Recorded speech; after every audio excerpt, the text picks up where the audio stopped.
अब तक आपने प्रावस्था नियम के अंदर एक घटिकीय तंत्रों में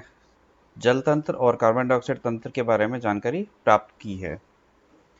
आज के इस लेक्चर के अंदर जल तंत्र और कार्बन डाइऑक्साइड तंत्र में जो महत्वपूर्ण अंतर है उसके बारे में आज इसकी व्याख्या हम करेंगे। इस स्लाइड के अंदर जैसे कि आप देख सकते हो कि जल तंत्र और कार्बन डाइऑक्साइड तंत्र दोनों के प्रावस्था आरेख दिए हुए हैं और दोनों ही प्रावस्था आरेखों में हम देख सकते हैं कि दोनों ही प्रावस्था आरेखों में 3 प्रकार के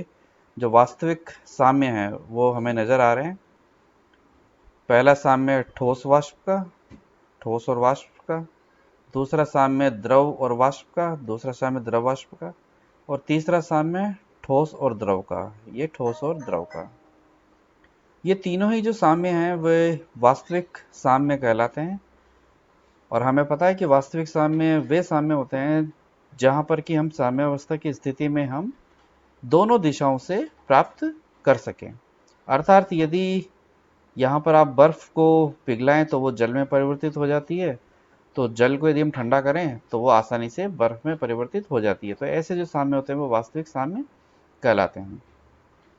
लेकिन जल तंत्र में एक महत्वपूर्ण साम्य और उपस्थित होता है, वो होता है मित स्थायी साम्य।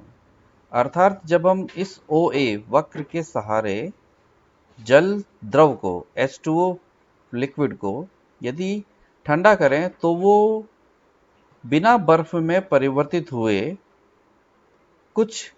डिग्री सेंटीग्रेड माइनस में द्रव अवस्था में ही बना रहता है, जिसे हम यहाँ पर सुपर कूल्ड लिक्विड का नाम देते हैं। अर्थात इस कर्व OA डैश पर ये जो प्रावस्थाएं हैं वाटर और वेपर का जो इक्विलिब्रियम है, यही इक्विलिब्रियम आगे बढ़ा, क्योंकि यहाँ पर द्रव जल को ठोस अवस्था में परिवर्तित होना चाहिए था लेकिन वो नहीं हुआ और इसीलिए इसे हम मित स्थायी साम्य कहते हैं, क्योंकि ये एक ही दिशा से प्राप्त हो सकता है। यहाँ पर हम -25 डिग्री सेंटीग्रेड वाली बर्फ को गर्म करके इससे ऊपर के अधिक के तापमान वाली बर्फ में परिवर्तित नहीं कर सकते। वो निश्चित रूप से इस बिंदु पर आकर के द्रव जल में परिवर्तित हो जाएगी। इस प्रकार का मित स्थायी साम्य कार्बन डाइऑक्साइड तंत्र में अनुपस्थित होता है। अर्थात कार्बन डाइऑक्साइड तंत्र में किसी भी प्रकार का मित स्थायी साम्य नहीं है और वहां पर इस कर्व के सहारे यदि हम द्रव कार्बन डाइऑक्साइड को ठंडा करें तो वो इस बिंदु पर आकर के 5.2 एटमॉस्फेयर प्रेशर पर आकर के ठोस अवस्था में परिवर्तित हो जाएगी और वो जो ठोस है उसका वाष्प के साथ साम्य अवस्था प्रारंभ हो जाएगी। एक महत्वपूर्ण अंतर तो ये है। दूसरा महत्वपूर्ण अंतर ये है कि द्रव के H2 के फेज आर्क में यहाँ हम देख रहे हैं कि जो ठोस और द्रव का प्रावस्था कर्व है वो कर्व बाईं की तरफ झुका हुआ है, यानी कि उसका जो झुकाव वो बाईं तरफ है, जबकि कार्बन डाइऑक्साइड तंत्र में ये झुकाव दाईं तरफ है। इसका मतलब यह है कि यदि हम इस कर्व पर दाब और ताप को देखें तो मान लीजिए कि एक एटमॉस्फेरिक प्रेशर पर यदि तापमान 0 डिग्री सेंटीग्रेड है, अर्थात एक एटमॉस्फेरिक प्रेशर पर बर्फ 0 डिग्री सेंटीग्रेड पर पानी के साथ साम्य में है, यानी कि उसका गलनांक बिंदु है। परंतु यदि हम देखें तो एक एटमॉस्फेरिक प्रेशर के ऊपर के किसी भी दाब पर जो गलनांक बिंदु है वो निश्चित रूप से 0 डिग्री से कम है। अर्थात हम ये कह सकते हैं कि बर्फ के गलनांक पर जो दाब का प्रभाव है वो यह है कि बर्फ का गलनांक दाब के बढ़ने के साथ साथ कम होता चला जाता है। यदि हम और अधिक दाब पर देखें तो गलनांक बिंदु यदि यह है तो और कम तापमान हो गया। लेकिन यदि यही स्थिति हम कार्बन डाइऑक्साइड के तंत्र में देखें तो हम देखते हैं कि यदि मान लीजिए कि ये एक दाब है जो कि निश्चित रूप से 5.2 एटमॉस्फेयर प्रेशर से ऊपर है, वहां पर तापमान -57 डिग्री सेंटीग्रेड से यदि हम मान के चल रहे हैं कि यदि -45 डिग्री सेंटीग्रेड है, ठीक है। लेकिन यदि इससे ऊपर के दाब को यदि हम देखें तो तापमान -45 डिग्री सेंटीग्रेड से अधिक हो गया। अर्थात कार्बन डाइऑक्साइड तंत्र में दाब और ठोस और द्रव का जो साम्य है वो दाईं ओर झुका हुआ है, या यूं कह सकते हैं कि कार्बन डाइऑक्साइड तंत्र में ठोस का जो गलनांक है वो दाब के साथ बढ़ता चला जाता है। दूसरा महत्वपूर्ण अंतर यह है। और तीसरा महत्वपूर्ण अंतर जो कि सिग्निफिकेंटली बहुत अधिक महत्व का रखता है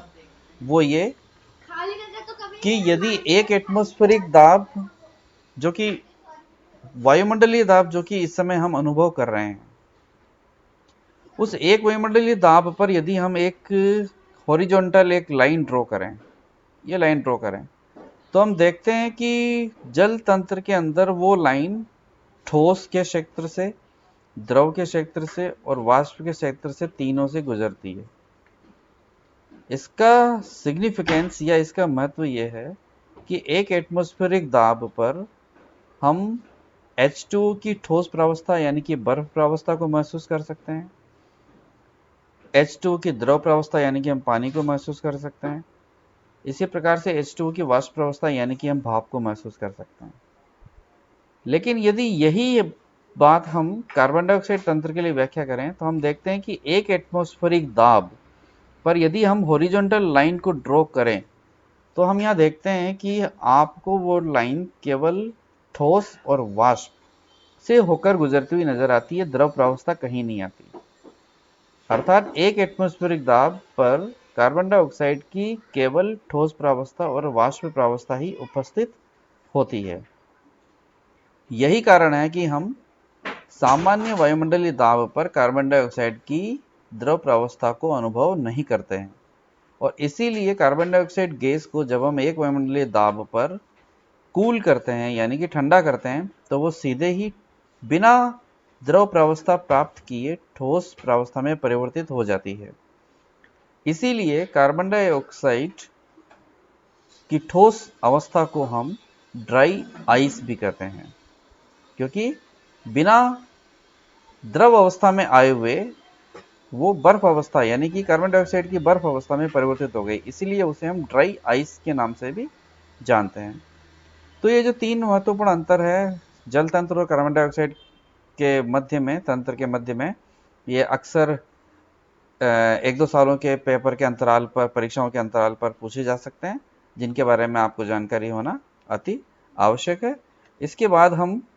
नेक्स्ट अगले लेक्चर के अंदर हम डिस्कस करेंगे द्विघटिकीय तंत्रों के, एक घटिकीय तंत्रों में से हमारा जो नेक्स्ट